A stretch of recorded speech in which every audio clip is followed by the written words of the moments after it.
Good morning, students. Today we are going to discuss about the continuation of electric field. Okay, last video we learned the photos electric field. Okay, so இப்போ வந்து electric field உடைய continuation என்ன? So அதில் equation நம்ம என்ன கண்டுபிடிச்சிருக்கோம் அப்படின்னு சொன்னா electric field E is equal to 1 by 4 pi epsilon naught q by r square into r cap. இது வந்து நம்ம electric field உடைய equation. So value. So அந்த derivationல நம்ம கண்டுபிடிச்ச வேல்யூவை அதுல இருந்து important aspects of electric field என்னன்னு பார்ப்போம். So what are the important points? Okay, right. இப்போ நம்ம எடுத்துக்கிட்டதுல வந்து source charge வந்து positive. Suppose if we are considering the source charge is positive, okay, and test charge positive இருந்தா என்ன ஆகும்? ஓகேங்களா, right? If the charge q is positive, then the electric field points away from the source charge. So அப்ப என்ன ஆகும்? இங்க இருந்து இது away from the source charge. Source chargeல இருந்துட்டு இந்த point charge வெளில போயிடும். ஓகேங்களா, towards, right? நெகட்டிவா இருந்தா என்ன ஆகும்? If the point charge, if the source charge வந்து எப்படி இருக்குன்னா நெகட்டிவ், அப்போ இந்த electric field இந்த பாயிண்ட்ல எப்படி இருக்கும் அப்படின்னு சொன்னா towards the source charge. ஏன்னா டெஸ்ட் சார்ஜ் வந்து நம்ம என்ன எடுத்துக்கிறோமோ அதுக்கேற்ற மாதிரி சோர்ஸ் சார்ஜோட டைரக்ஷன்ஸ் வந்து சேஞ்ச் ஆகும். ஓகேங்களா, ரைட்? இப்போ if the charge q is positive, then the electric field points away from the source charge, and if the q is negative, the electric field points towards the source charge. ஓகேங்களா, இன்னொரு சொல்ல போனா என்ன அர்த்தம் அப்படின்னா இதுல இருந்துட்டு நீங்க புரிஞ்சுக்க வேண்டிய விஷயம் என்ன அப்படின்னா எலக்ட்ரிக் ஃபீல்டு லைன்ஸ் இருக்கு இல்லையா, அந்த எலக்ட்ரிக் ஃபீல்டு லைன்ஸ் எப்பவுமே எங்கேருந்து ஸ்டார்ட் ஆகும் அப்படின்னு சொன்னா the lines of electric field starts from the positive charge and end at the negative charge. எங்க ஸ்டார்ட் ஆகுது? பாசிட்டிவ். ஸோ அதனால away from the positive charge. எங்க வந்து முடியும்? நெகட்டிவ்ல. ஸோ அதனால towards the negative charge. ஓகேங்களா, so the electric field starts from positive charge and terminates at negative charge. ஓகேங்களா, right. Second point என்ன அப்படின்னு சொன்னா if the electric field at a point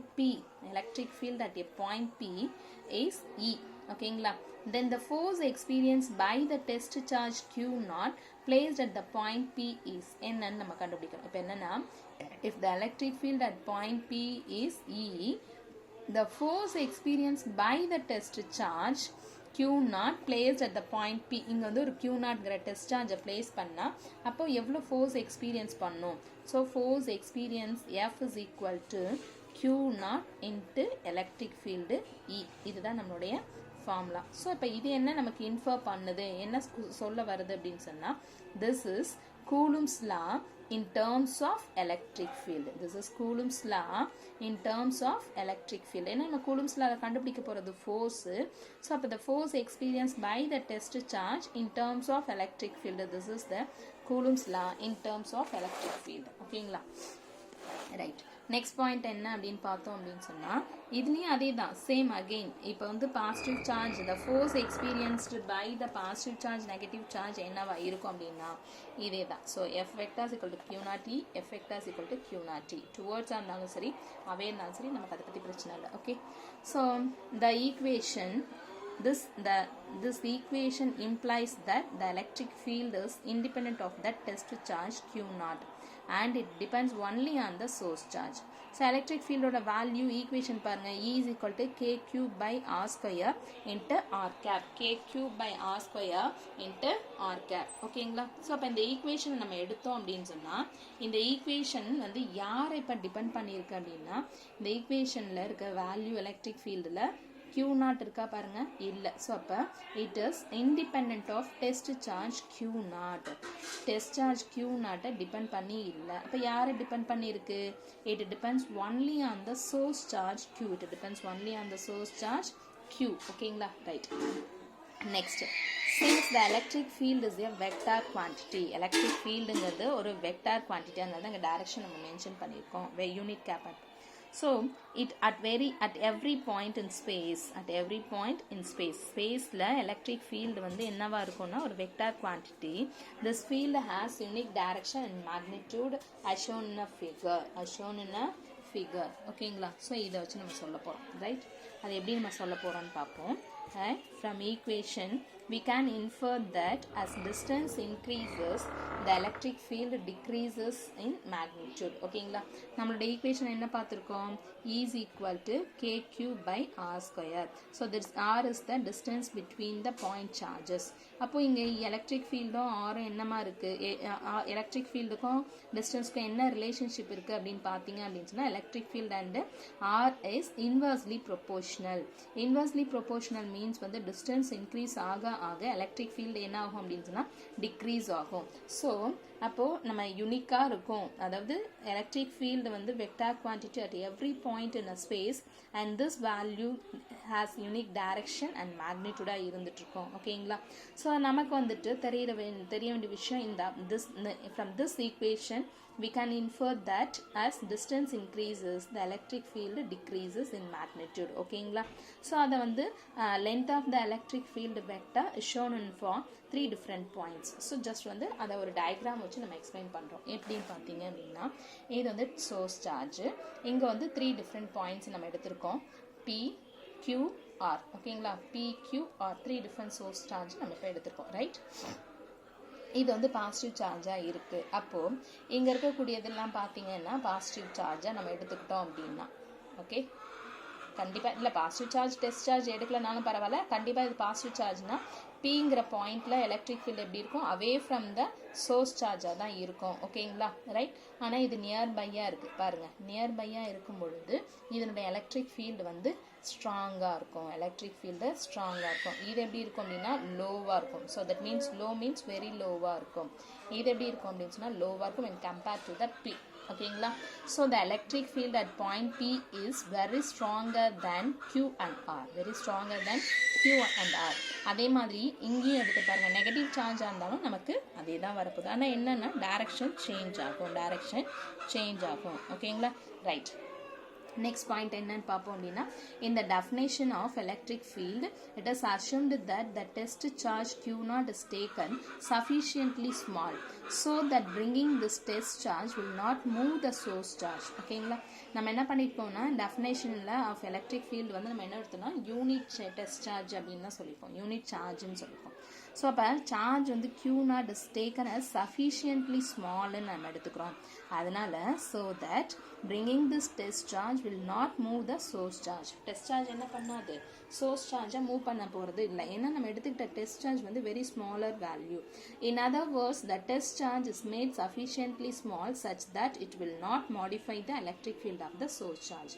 so நம்ம எடுத்துக்கிட்ட டெஸ்ட் சார்ஜ் வந்துட்டு electric ஃபீல்டோட வேல்யூவை ஃபோர்ஸை நம்ம கண்டுபிடிக்க போகிறோம், மேக்னிடியூட் கண்டுபிடிப்போம். பட் அதனால் என்ன ஆகாது அப்படின்னு சொன்னால் சோர்ஸ் சார்ஜோடைய எலக்ட்ரிக் ஃபீல்டோடைய மேக்னிடியூட் அண்ட் டைரக்ஷனில் எலக்ட்ரிக் ஃபீல்டோடைய மேக்னிடியூடில் எந்த சேஞ்சஸும் வராது ஓகேங்களா.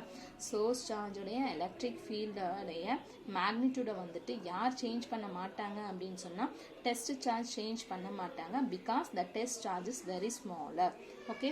So the expression F is equal to kq by r square into r cap is valid only for point charges. This equation is valid for only point charges okay.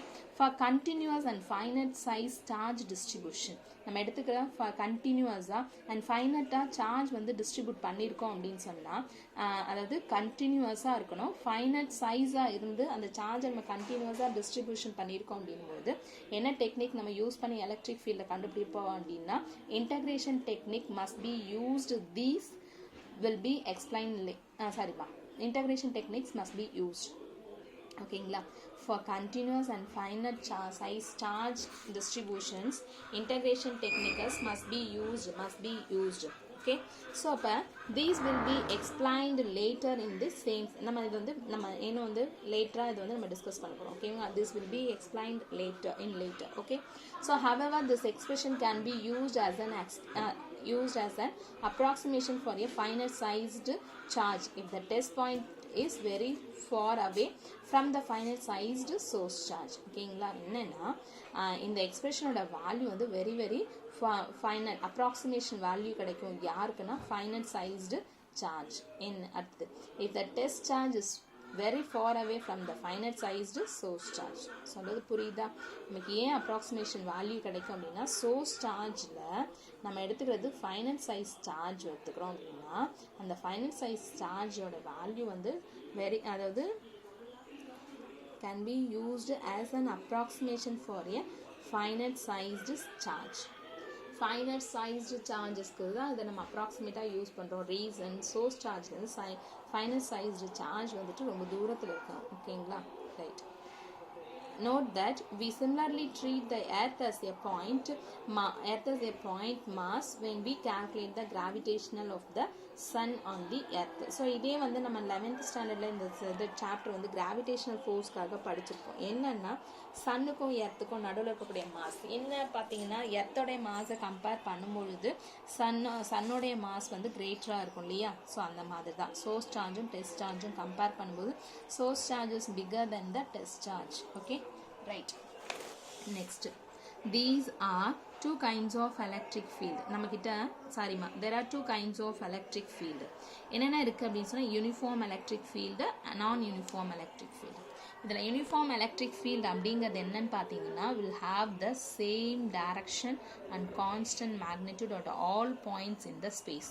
நம்ம எடுத்துக்கிட்ட charges, நிறைய charges, number of charges வந்து நிறைய எடுத்துக்கிட்டோம் அப்படின்னு சொன்னால், இந்த number of point சார்ஜஸோடைய டைரக்ஷனும் இந்த மேக்னிடியூட் வேல்யூவும் பார்த்தீங்க அப்படின்னு சொன்னால் சேம். ஸோ மேக்னிடியூட் கான்ஸ்டண்ட்டாக இருக்கும், டைரக்ஷன் சேமாக இருக்கும். இதை வந்து uniform magnetic field, uniform electric ஃபீல்டுன்னு சொல்கிறோம். நான் யூனிஃபார்ம் எலக்ட்ரிக் ஃபீல்டு அப்படின்னா என்ன ஆகும் அப்படின்னா, will have different directions or different magnitudes or both at different points in space. ஓகேங்களா? ஸோ அதாவது டைரக்ஷனும் மேக்னிடியூடும் யூனிக்காக இருந்துச்சு அப்படின்னு சொன்னால் அது uniform electric field. Direction change ஆகலாம், இல்லை மேக்னிடியூட் சேஞ்ச் ஆகலாம், இல்லை ரெண்டுமே சேஞ்ச் ஆயிருந்துச்சு அப்படின்னு சொன்னால் அதுக்கு பேர் நான் யூனிஃபார்ம் எலக்ட்ரிக் ஃபீல்டு. ஓகேங்களா? The electric field created by a point charge is basically a non-uniform electric field. ஓகேங்களா? எலக்ட்ரிக் ஃபீல்டு ஒரு பாயிண்ட் சார்ஜ்னால கிரியேட் ஆகக்கூடிய எலக்ட்ரிக் ஃபீல்டு எப்போவுமே ஒரு நான் யூனிஃபார்ம் எலக்ட்ரிக் ஃபீல்டாக இருக்கும். This non-uniformity arises both in direction and magnitude, with the direction being radially outward or inward and the magnitude changes as distance increases. ஓகேங்களா? இப்போ நம்ம எடுத்துக்கிட்டதை ஒரு பாயிண்ட் சார்ஜ் எடுத்துக்கிறோம் அப்படின்னு சொன்னால் இதில் கண்டிப்பாக டெஃபினட்டாக கிரியேட் ஆகக்கூடிய எலக்ட்ரிக் ஃபீல்டு எப்படி இருக்குன்னா நான் யூனிஃபார்ம் எலக்ட்ரிக் ஃபீல்டாக தான் இருக்கும். அந்த நான் யூனிஃபார்ம் எலக்ட்ரிக் ஃபீல்டு எதனால் கிரியேட் ஆகுது? திஸ் நான் யூனிஃபார்மிட்டி அரைசஸ் எதனால் பார்த்தீங்கன்னா both in direction and magnitude ரெண்டுத்தினாலுமே கிரியேட் ஆகும். டைரக்ஷன் எப்படி வரும்? நம்ம எடுத்துக்கிட்ட பாசிட்டிவ் சார்ஜ் நெகட்டிவ் சார்ஜை டிபெண்ட் பண்ணி எடுத்துக்கிற டெஸ்ட் சார்ஜ் சோர்ஸ் சார்ஜ் வந்து பாசிட்டிவ் நெகட்டிவ் இருக்குது அப்படின்னு சொன்னால் அந்த பாசிட்டிவ் நெகட்டிவை டிபெண்ட் பண்ணி கண்டிப்பாக டைரக்ஷன் சேஞ்ச் ஆகும். பிகாஸ் பாசிட்டிவ் சார்ஜாக இருந்துச்சுன்னா எலக்ட்ரிக் ஃபீல்டு அவேவாக இருக்கும், நெகட்டிவ் சார்ஜாக இருந்துச்சுன்னா எலக்ட்ரிக் ஃபீல்டு டுவர்ட்ஸாக இருக்கும். ஸோ அதனால் டைரக்ஷன் சேஞ்ச் ஆகுமா? ரைட். நெக்ஸ்ட் வந்து எதனால் மேக்னிடியூட் எப்படி சேஞ்ச் ஆகும்? நம்ம எடுத்துக்கிற டெஸ்ட் சார்ஜும் சோர்ஸ் சார்ஜும் டிஸ்டன்ஸ் அதிகமாக இருந்துச்சு அப்படின்னு சொன்னால் மேக்னிடியூட் வேல்யூ ரெடியூஸ் ஆகிடும். மேக்னிடியூட் வேல்யூ என்ன ஆகும்? லோவாகும். அதே வந்து டிஸ்டன்ஸ் வந்து லோவாக இருக்குது அப்படின்னு சொன்னால் நம்ம எலக்ட்ரிக் ஃபீல்டோட வேல்யூ வந்து மேக்ஸிமம் இருக்கும். ஸோ அதனால தான் நம்ம சொல்கிறோம் this non-uniformity arises both in direction and magnitude, with the direction being radially outward or inward and the magnitude changes as the distance increases. ஓகேங்களா? ஸோ இது வரைக்கும் நம்ம பார்த்தது எல்லாமே என்ன அப்படின்னு பார்த்தீங்கன்னா important aspects of electric field என்னன்னு பார்த்துருக்கோம். ஸோ இதில் பார்த்தீங்க அப்படின்னு சொன்னால் எந்தெந்த பாயிண்ட்ஸ்லேருந்து நமக்கு கொஷின்ஸ் கேட்கலாம் அப்படின்னா, ஸோ இந்த கொஷின் கேட்பாங்க நான் யூனிஃபார்ம் எலக்ட்ரிக் ஃபீல்ட்னா என்னன்னு கேட்பாங்க. அண்ட் தென் டிஸ்டன்ஸ் இன்க்ரீஸ் ஆகும் பொழுது எலக்ட்ரிக் ஃபீல்டோட வேல்யூ என்ன ஆகும்? டிஸ்டன்ஸ் இன்க்ரீஸ் ஆச்சுன்னா எலக்ட்ரிக் ஃபீல்டு வேல்யூ என்ன ஆகும்? இன்க்ரீஸ் ஆகுமா டிக்ரீஸ் ஆகுமா? இது ஒரு 1 மார்க் கொஷனில் கேட்பாங்க. அண்ட் தென் பாசிட்டிவ் நெகட்டிவாக இருந்தால் எப்படி இருக்கும்? எலக்ட்ரிக் ஃபீல்டோட டைரக்ஷன் என்னன்னு கேட்பாங்க. ரைட் ஸ்டூடெண்ட்ஸ், இன்றைக்கி வந்து நீங்கள் என்ன பண்ணுறீங்க அப்படின்னு சொன்னால் Coulomb's law and important aspects of Coulomb's law இதை வந்து டெஸ்ட் எழுதி போஸ்ட் பண்ணிவிடுங்க. ஓகேங்களா? Thank you students.